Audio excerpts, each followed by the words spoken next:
Assalamualaikum warahmatullahi wabarakatuh. Waalaikumsalam warahmatullahi wabarakatuh. Selamat pagi dan salam sejahtera untuk kita semuanya. Halo para sedulur tani sekalian, bagaimana kabar Anda hari ini? Semoga dalam keadaan sehat, baik dan tidak kurang suatu apapun. Masih bersama saya Maika dalam podcast Sambang Tani Dinas Pertanian Kabupaten Purbalingga. Sambang Tani bersama membangun pertanian Purbalingga. Baik para sedulur tani sekalian, seperti yang kita tahu ya, pada kesempatan akhir-akhir ini kita mengalami musim kemarau atau dengan ditandai tidak adanya hujan ya beberapa minggu ini ya. Untuk itu pada kesempatan ini kita akan membahas atau berbincang tentang fenomena kekeringan atau yang sekarang ini lebih terkenal trennya sebagai fenomena El Nino.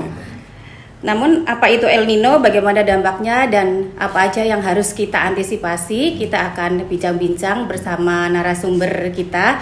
Kali ini saya tidak ditemani oleh satu narasumber saja, tapi ada banyak teman, ada beberapa narasumber. Mari kita sapa. Yang pertama adalah Dr. Hewan Edi Setianta selaku Kepala Bidang Perlindungan Tanaman Dinas Pertanian Kabupaten Purbalingga. Ya, selamat pagi Dok. Selamat Sehat. pagi, Alhamdulillah. Kemarin kita ketemu di obrolan masalah penyakit hewan ya Dok ya. Sekarang sudah lebih luas lagi di perlindungan tanaman. Perlindungan pertanian. Okay. Untuk narasumber kedua Ibu Hafidah Kusniati SP.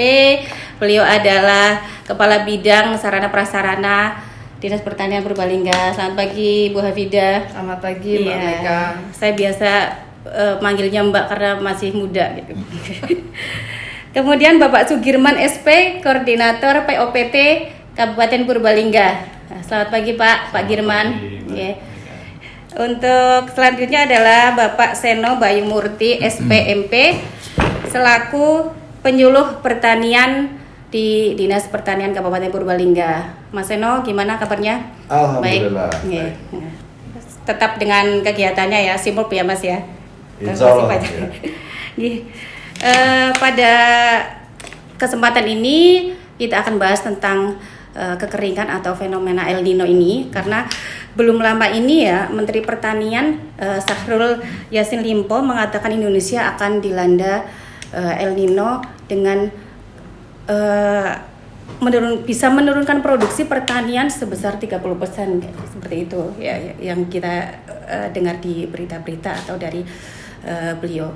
Lah, apakah itu fenomena El Nino atau kekeringan dan kira-kira gangguan apa saja atau data kekeringan di Kabupaten Purbalingga? Nanti kita pertama akan bertanya kepada Dr. Edi Setianta ya Dok ya. Ya Pak Edi ya saya manggilnya ya kan. Mas Edi. Oh Mas Edi. Sebagai Kepala Bidang Perlindungan Pertanian, monggo. Ya, tenun Mbak. Jadi memang fenomena El Nino ini kan fenomena di mana ada peningkatan suhu permukaan laut ya, utamanya di Samudra Pasifik, yang dengan fenomena ini memang menyebabkan curah hujan itu akan sangat-sangat berkurang. Jadi nanti pengaruhnya adalah di kemarau itu lebih panjang, kemudian kemarauannya itu lebih kering seperti itu, Mbak. Tentunya ini sangat berdampak pada tanaman khususnya di pertanian ya. Betul. Karena kalau tanaman pangan, utamanya padi itu kan sumber air itu sangat-sangat utama. Ini terbukti bahwa untuk tahun ini sejak awal bulan Mei ini juga kita sudah susah sekali hujan ya di sekitar Purbalingga, dan kemudian juga laporan-laporan di beberapa desa atau kecamatan itu sudah terjadi kekurangan sumber air untuk pengairan sawah. Untuk sawah ya Dok ya. Jadi memang sudah terlihat gejala. Terus untuk data kekeringan di Kabupaten Purbalingga sendiri atau apakah ada atau mungkin kecamatan atau lokasi-lokasi mana yang kemungkinan lebih terdampak seperti itu? Jadi kalau untuk kekeringan ini biasanya di daerah-daerah hilir sungai gitu. Jadi kalau di Purbalingga itu Kecamatan Kemangkon, kemudian sekitar Kalimanah, Bukateja. Cuma untuk bulan ini yang ada laporan ke kami yang masuk dan alhamdulillah sudah kita tindak lanjuti itu di daerah Kemangkon. Jadi belum kering benar, tapi sudah sudah ada indikasi ya. Indikasi dan sumber air sudah mulai berkurang. Jadi kemarin sudah kami koordinasikan dengan teman-teman di lapangan, PPL, teman-teman BPT dan juga pemerintahan desa untuk bersama-sama mencukupi kebutuhan air dengan cara mengoptimalkan sumber-sumber yang ada, Mbak. Jadi sumber yang ada itu ya kalau memang di dekatnya itu ada sungai yang besar ya nanti nyedot pakai mesin-mesin di situ, ataupun kalau misalnya ada sumur-sumur pantai yang sudah dibuat ya dimanfaatkan ya, begitu ya. Kalau bicara kekeringan atau El Nino ini kan kita dari Dinas Pertanian ada mitigasi atau ada hal-hal langkah-langkah yang harus kita lakukan itu apa saja seperti itu ya, Dok ya. Lah, kemungkinan untuk mitigasi yang kita lakukan ini nanti dari segi sarana prasarana, kemudian dari penanggulangan OPT-nya seperti apa, atau mungkin ada dari teknologi yang harus kita terapkan kepada masyarakat atau khususnya petani di Kabupaten Purbalingga ya. Mungkin kalau bicara dari sarana prasarana, kita beralih ke Ibu Hafidah ini selaku Kepala Bidang Prasarana dan Sarana Pertanian di Dinas Pertanian Kabupaten Purbalingga. Langkah-langkah atau mitigasi apa terkait sarana yang sudah kita siapkan seperti itu, Bu? Ya, makasih Mbak Mega. Jadi Kabupaten Purbalingga ini luas sawahnya kan 18.000 hektar. Ya, ini ada berbagai tipe irigasi. Ya, kita mempunyai. Jadi yang pertama dalam menghadapi kemarau yang agak panjang ini atau lebih kering ini, langkah pertama kita pasti pemetaan dulu, pemetaan wilayah ya, kondisi mana yang rawan bencana kekeringan, yang kemudian koordinasi dengan DPUPR dalam hal ini adalah gilir air. Jadi kita minta di wilayah-wilayah terutama yang masih pengolahan lahan dan tanam itu harus mendapat giliran air yang pasti, yang jelas waktunya. Kemudian yang ketiga sebagai langkah terakhir itu ditempuh dengan irigasi perpompaan. Irigasi perpompaan ya. Jadi kalau langkah yang pertama tadi mungkin kami beri gambaran ya, bahwa Kabupaten Purbalingga ini ada satu irigasi premium yaitu Banjar Cahyana yang berasal ya airnya dari Waduk Merican sana, itu ada di Kecamatan Bukateja dan Kemangkon. Irigasi premium artinya debit dan waktunya itu bisa diatur. Hanya saja memang kebetulan tahun ini masih dalam proyek rehabilitation of Banjar Cahyana dari BPWS di Jogja gitu, sehingga nanti di bulan September Oktober itu akan dilakukan pengeringan total.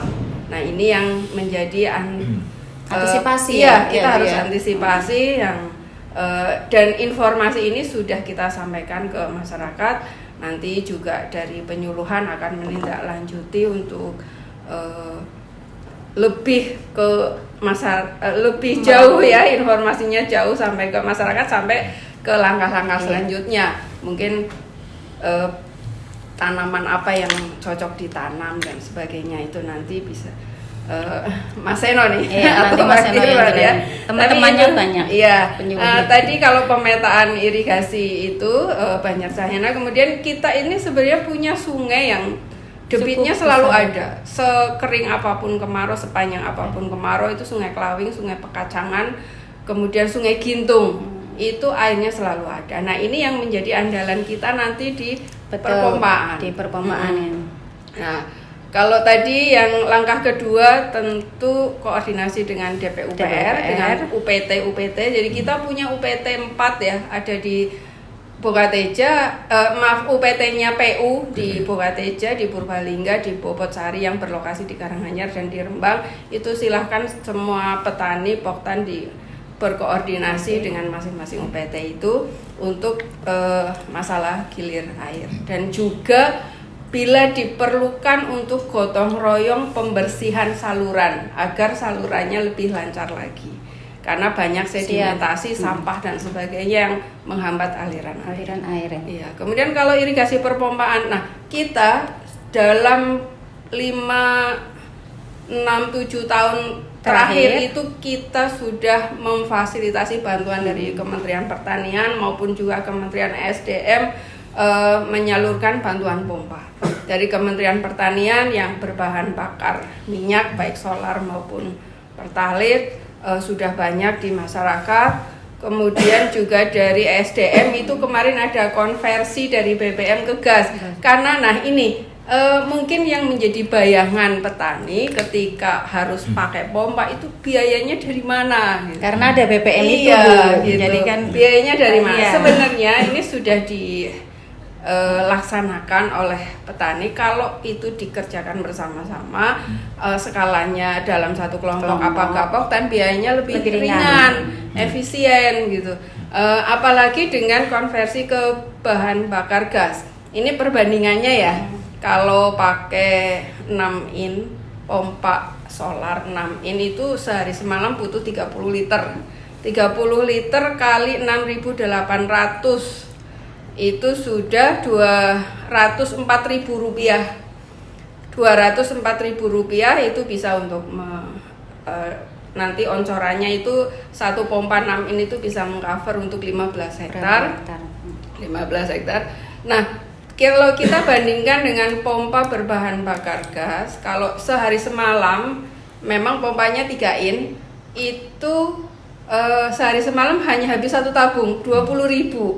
Jadi kalau kita bandingkan 6 in berarti tinggal kali 2 hanya 40.000. Kita bandingkan Rp204.000 dibanding 40.000. Dan ini sudah kita sosialisasikan barangnya, bahan bakar gas ini pompanya sudah dibagikan sebanyak 605 unit di Kabupaten Purbalingga tahun 2022.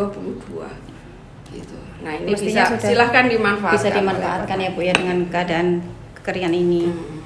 Kemudian tadi untuk irigasi perpompaan kita kira-kira kan mendapatkan kegiatan itu dari pemerintah itu tahun ini ada tidak atau tahun kemarin yang bisa dimanfaatkan kayak seperti kalau itu? Jadi bantuan-bantuan pompa itu setiap tahun ada. Ya memang kalau yang dari Kementan memang semakin kesini agak semakin sedikit, tapi tadi untungnya dibantu dari pompanya ya. Pompanya. Dari pompanya. Berarti bisa diambil di sumber air terdekat sebenarnya. Kemudian tadi 3 in kan juga cukup enteng ya Bu ya, bisa dibawa-bawa ke sawah-sawah atau ke tengah sawah yang 3 in dengan gasnya kan juga yang 3 kilo kan enteng dibawa ke. Kemudian ada satu inovasi lagi nih, kreasi ya dari desa yang memanfaatkan tenaga listrik ini jauh lebih murah lagi. Begitu ya. Di mana itu sudah ada? Di Toyareka. Monggo bagi yang lokasi sumber air dan lahannya itu dekat dengan pemukiman, artinya gampang mencari listrik ya, tenaga listrik itu bisa menggunakan tenaga listrik. Ini kalau pompa 3 in 2 unit pompa 3 in sehari semalam itu kemarin hanya menggunakan daya 30 kWh kali Rp500 itu hanya Rp15.000. Oh begitu. Iya tadi kalau perbandingannya 200.000, 40.000 ini kalau listrik hanya Rp15.000. Secara teknis belum bisa bayangin nih. Dengan listrik berarti harus masang dulu, itu baru apa namanya jastang ya. Begitu baru, berarti karena dayanya sangat tinggi, dayanya ribuan minimal kalau pasang ya. Kalau yang di Toyareka itu sampai 4.000. Iya, Toyareka cukup luas juga karena lahan sawahnya. Dan mungkin saya kira itu mereka. Jadi kita sebenarnya dari sisi prasarana sudah sangat siap. Sangat siap ya, udah cukup siap dan insya Allah dapat membantu petani ya Bu ya di Kabupaten Purbalingga ini. Ya. Kemudian dari ini Pak Girman nih, saya ke Pak Girman untuk OPT-nya atau untuk organisme pengganggu tanamannya dengan keadaan kekeringan El Nino ini, apa saja yang menyerang atau yang kemungkinan perlu diwaspadai oleh petani kita seperti itu. Terima kasih Mbak Mega. Jadi kalau melihat data laporan kami yang sudah masuk kemarin per bulan Mei itu yang kedua, memang sudah ada gejala-gejala serangan WPC yang pertama itu. WPC, wereng batang coklat ya. Kemudian untuk antisipasi yang lain ini diantaranya adalah tikus juga biasanya kalau musim-musim kering kemarau tikus lebih tinggi tingkat serangannya, kemudian juga kresek seperti itu hampir sama ya. Kemudian yang sebelumnya ada kepinding tanah dan walang sangit itu yang perlu diwaspadai. Tapi yang lebih fokus lagi ini adalah WPC-nya, karena di beberapa kecamatan kemarin aja musim tanaman musim okmar yang panennya antara bulan April sampai Mei ini sudah ada serangan spot-spot ya. Kemudian dilanjut ke musim tanam April September ini sudah ada gejala serangan di beberapa wilayah. Yang perlu waspada atau yang lebih endemik ini berarti daerah mana ini Pak? Nah untuk yang pada saat ini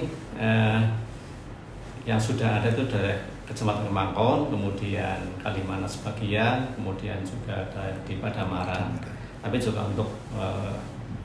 untuk semuanya saja, untuk wilayah kecamatan yang ada di Berbagai itu juga perlu diwaspadai karena ini sangat cepat penularannya, penyebaran sangat cepat, sehingga yang perlu diantisipasi adalah pergiliran tanaman.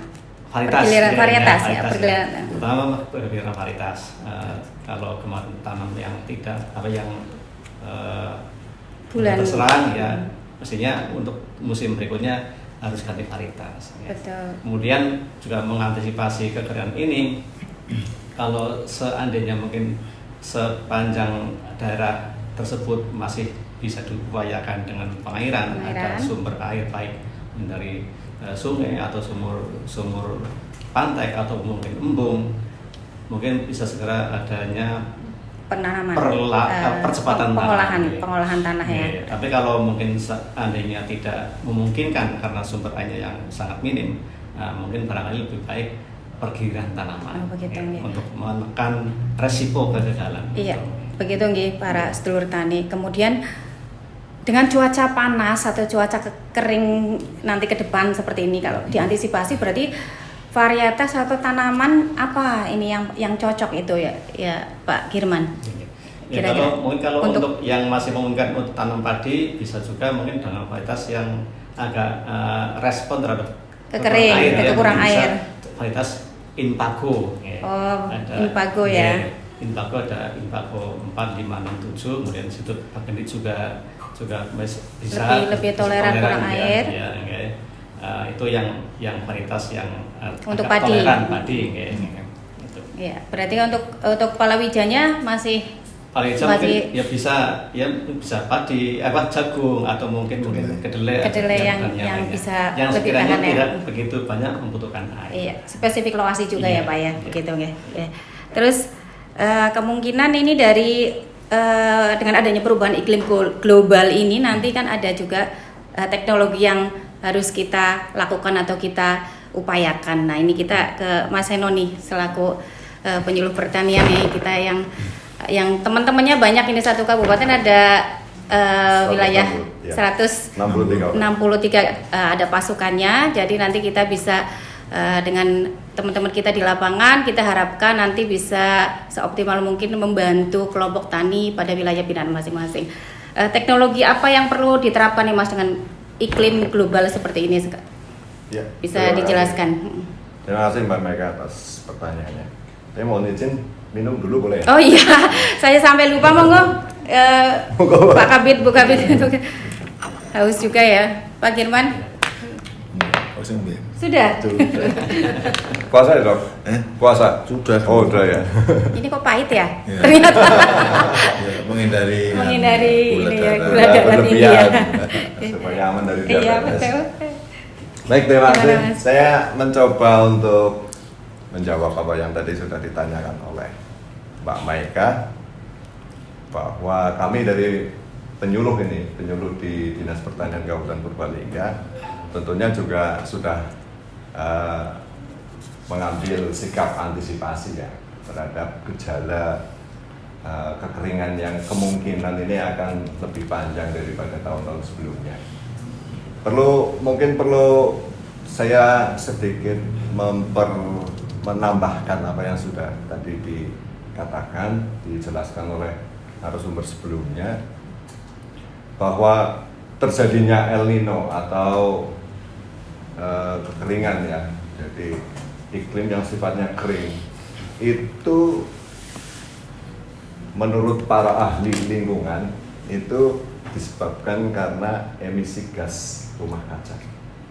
Jadi emisi gas rumah kaca itu bisa diakibatkan oleh polusi dari industri, kemudian dari pembakaran Kendaraan bermotor, polusi kendaraan bermotor, kebakaran hutan, dan ada salah satu yang kemungkinan perlu kita ketahui bareng-bareng ya, para petani, para warga Purbalingga perlu ketahui bahwa ternyata sektor pertanian itu juga menyumbang peningkatan emisi gas rumah kaca itu. Jadi sektor pertanian ini adalah sektor yang terdampak sekaligus juga penyumbang kayak gitu. Jadi terdampak adanya perubahan iklim, sektor pertanian itu juga terdampak, sangat terdampak. Tapi juga sektor pertanian itu juga menyumbang sekitar 3% dari emisi gas rumah kaca yang menyebabkan perubahan iklim secara global ini. Oleh karena itu, kami dari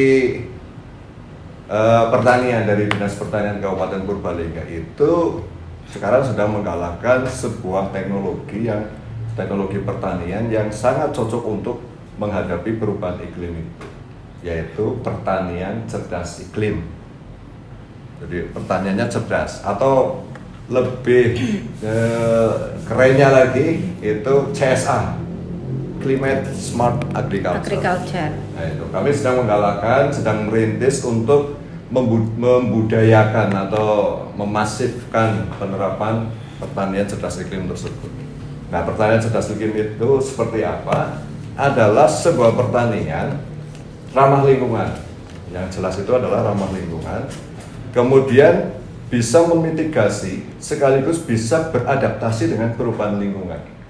Jadi kita di teknologi cerdas iklim itu bisa meminimalkan munculnya gas rumah kaca, bisa menekan emisi gas rumah kaca sebagai penyumbang perubahan iklim, juga sekaligus kita bisa beradaptasi ketika terjadi perubahan iklim yang ekstrim yang seperti sekarang ini nanti misalkan.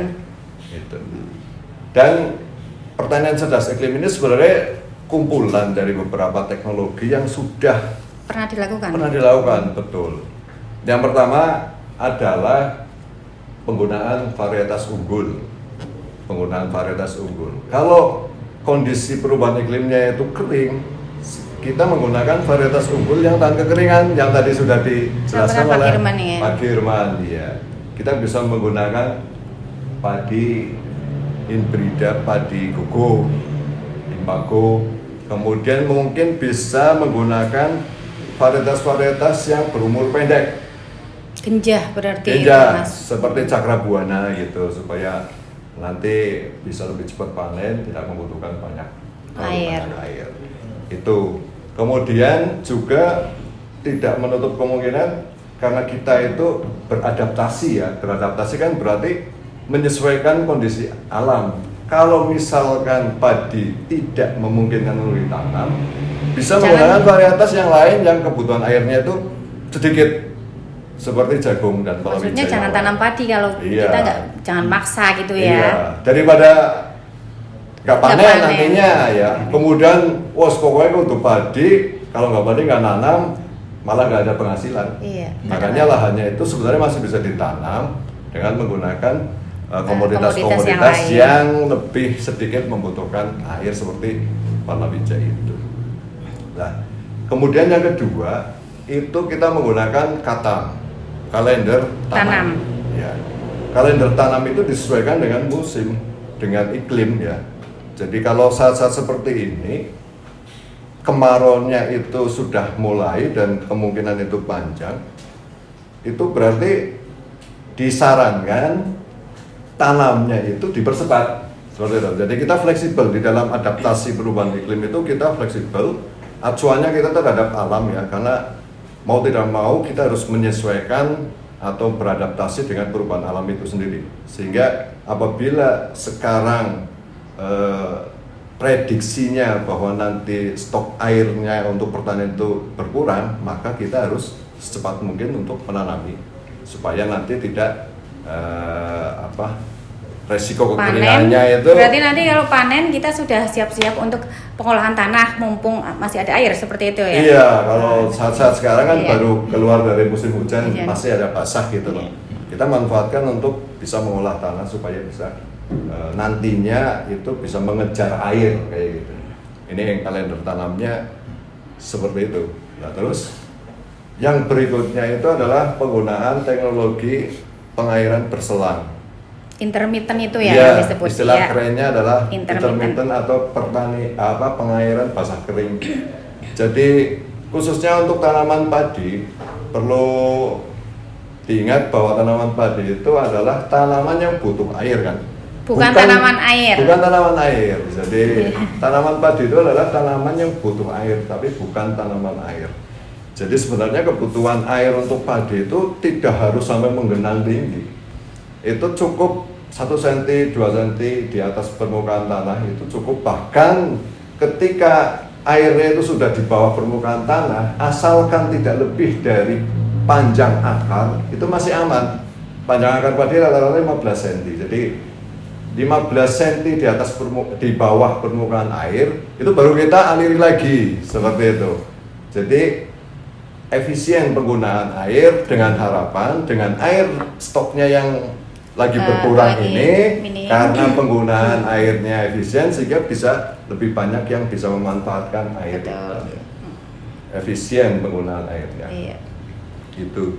Kemudian ini juga pengairan basah kering ini atau pengairan berselang ini itu juga sangat efektif untuk menekan emisi gas rumah kaca itu sangat bisa ditekan dengan metode pengairan berselang ini.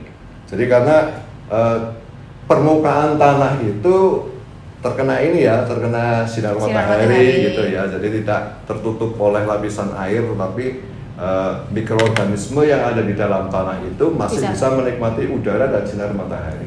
Jadi itu bagus untuk lingkungan, itu sangat bagus. Iya, berarti unsur haranya bisa bekerja dengan secara optimal, akhirnya tanamannya juga bisa tumbuh dengan baik. Mikrobanya hidup di situ. Betul. Karena unsur hidupnya kan ada matahari, ada oksigen, kemudian ada air kan, semuanya ada, sehingga mikroorganismenya bisa berkembang dengan baik. Iya, itu juga perlu kita edukasi secara terus-menerus melalui penyuluhan pertanian itu. Betul, ya Mas ya, ke semua kelompok tani atau semua petani di Kabupaten Purbalingga. Nah, dari semua penjelasan para narasumber kita ini bahwa kita sudah istilahnya sudah sedemikian untuk berusaha memfasilitasi petani atau melalui langkah-langkah dan mitigasi yang kita lakukan. Tapi dengan adanya kekeringan juga tidak kemungkinan nanti akan ada dampak seperti itu ya Dok ya. Ini jadi langkah apa yang andekan nih ternyata masih ada puso atau gagal panen di kita ini, di yang petani alami ini, apa yang bisa kita bantu lagi gitu loh dengan dari perlindungan gitu. Jadi tadi sudah disampaikan dari awal, jadi ini kan temanya kan kekeringan. Kita berusaha semaksimal mungkin sejak awal sudah tahu perkiraan iklim kemarau yang sangat panjang, dan ini juga sudah mulai terlihat kan gitu. Jadi sejak dini kita sudah mengantisipasi dengan apa namanya, kalau yang sudah terlanjur ditanam ya diupayakan harus sampai panen. Itu mendapatkan air. Kalau yang belum ditanam sebisa mungkin menanam tanaman yang tadi lebih tahan. Kemudian, tapi apapun itu kalau memang sudah diupayakan kok ternyata harus gagal panen, ini kita ada program asuransi tani. Jadi AUTP itu asuransi untuk usaha tani padi. Jadi untuk tahun ini kami mengalokasikan untuk 1.600 hektar. Asuransi ini sebenarnya berbayar, jadi premi itu per hektarnya 180.000, tapi ini semua ditanggung oleh pemerintah. Jadi nanti masyarakat atau tani itu hanya menerima manfaatnya saja. Oh begitu. Berarti tidak membayar sama sekali ini ya? Ya, nanti yang bayar nanti pemerintah. Nanti pemerintah preminya. Kemudian apa yang bisa diklaim itu adalah semua nanti dampak dari pertanian, tidak hanya kekeringan saja sebenarnya. Nanti pada saatnya kok kebetulan hujannya lebat, kemudian ada banjir, ini juga bisa masuk AUTP juga. Ataupun gagal panen karena serangan-serangan dari hama tanaman atau penyakit tanaman. Ini juga bisa diklaim. Jadi ini tentunya juga ada persyaratan yang mengikat. Contohnya misalnya ini kan yang bisa masuk ini kan tani-tani yang baru mempersiapkan. Kemudian nanti panjang premi ini kan selama 1 musim tanam. Jadi kurang lebih 4 bulan ya. 4 bulan ya, Pak, ya. Jadi mulai bertanam sampai dengan selesai atau panen ya.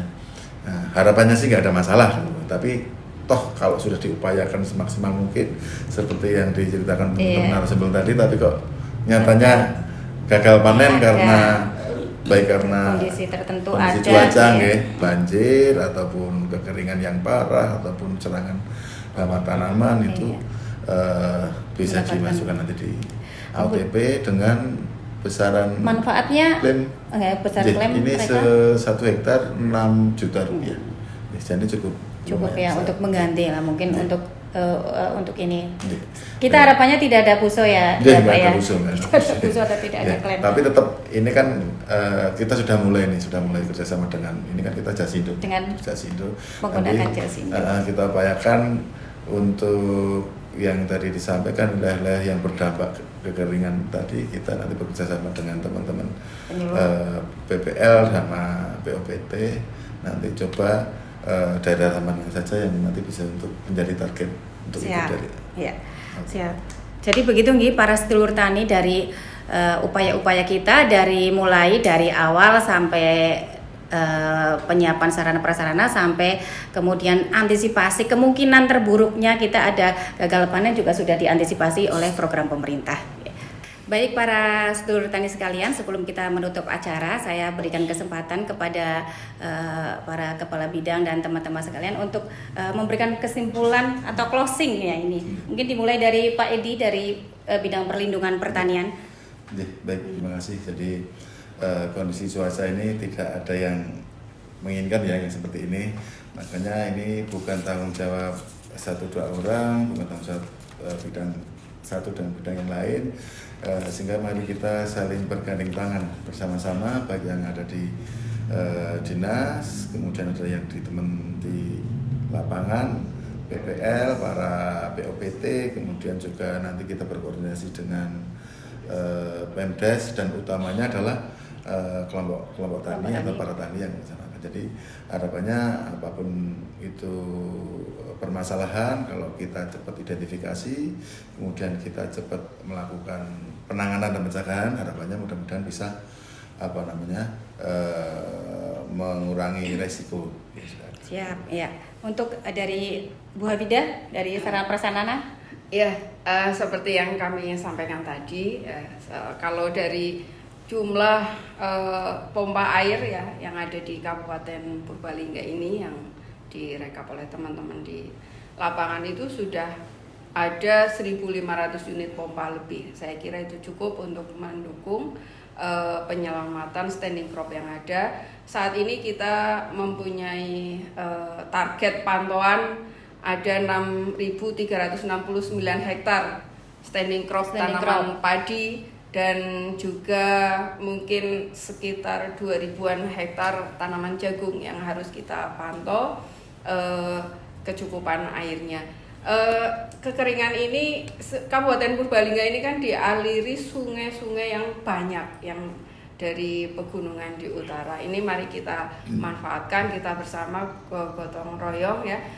Teman-teman di wilayah utara itu yang airnya masih cukup, itu dituntut kebersamaannya, gotong royongnya untuk mereka sekarang sama-sama turun ke sungai, Mbak. Ya, turun ke sungai membuat bendung-bendung sederhana. Yang penting menaikkan muka air sungai sehingga air bisa masuk ke lahan pertanian.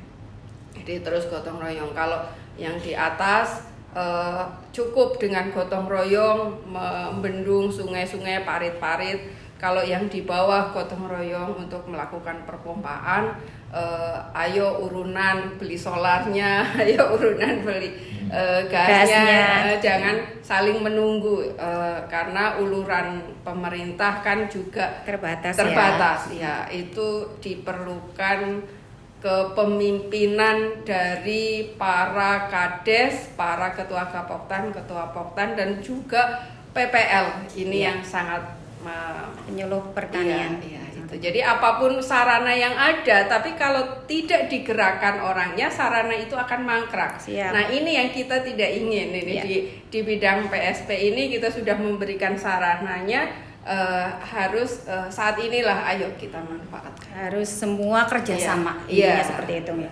Ya, dari koordinator POPT Pak Girman. Ya.